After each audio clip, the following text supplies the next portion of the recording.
மகளிருக்கு மாதம் 2000 ரூபாய் உதவித்தொகை வழங்கப்படும் என்பது உள்ளிட்ட 5 தேர்தல் வாக்குறுதிகளை அதிமுக பொதுச் செயலாளர் எடப்பாடி பழனிசாமி அறிவித்துள்ளார்.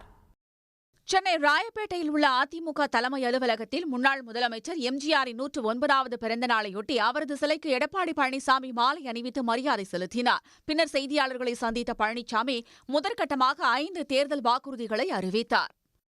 மகளிர் நலன், குல வழக்கு திட்டம், சமூகத்தில் பொருளாதார சமநிலையை உருவாக்கிட குலவிளக்கு திட்டத்தின் மூலம் அனைத்து குடும்ப அட்டைதாரர்களுக்கும் ஒவ்வொரு மாதமும் உதவித்தொகையாக ரூபாய் 2000 வழங்கப்படும். இத்தொகை குடும்ப தலைவியின் வங்கிக் கணக்கில் செலுத்தப்படும்.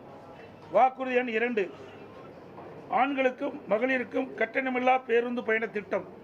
நகர பேருந்துகளில் பயணம் செய்யும் ஆண்களுக்கு கட்டணமில்லா பேருந்து பயண திட்டம் செயல்படுத்தப்படும்.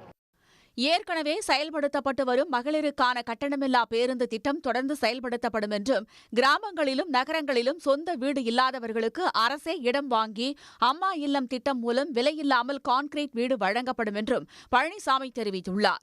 அத்துடன் பட்டியலின குடும்பத்தில் மகள்கள் திருமணமாகி தனி குடித்தனம் செல்கிற போது அரசே இடம் வாங்கி அவர்களுக்கு கான்கிரீட் வீடு கட்டித்தரப்படும் என்று கூறிய எடப்பாடி பழனிசாமி 100 நாட்கள் வேலைவாய்ப்பு திட்டம் 150 நாட்களாக உயர்த்தப்படும் என்று அறிவித்தார். மேலும் 25,000 ரூபாய் மானியத்துடன் 5 லட்சம் மகளிருக்கு அம்மா இருசக்கர வாகனங்கள் வழங்கப்படும் என்றும் எடப்பாடி பழனிசாமி அறிவித்துள்ளார். உடனுக்குடன் செய்திகளை தெரிந்து கொள்ள சன் நியூஸ் பெல் ஐகானை கிளிக் பண்ணுங்க.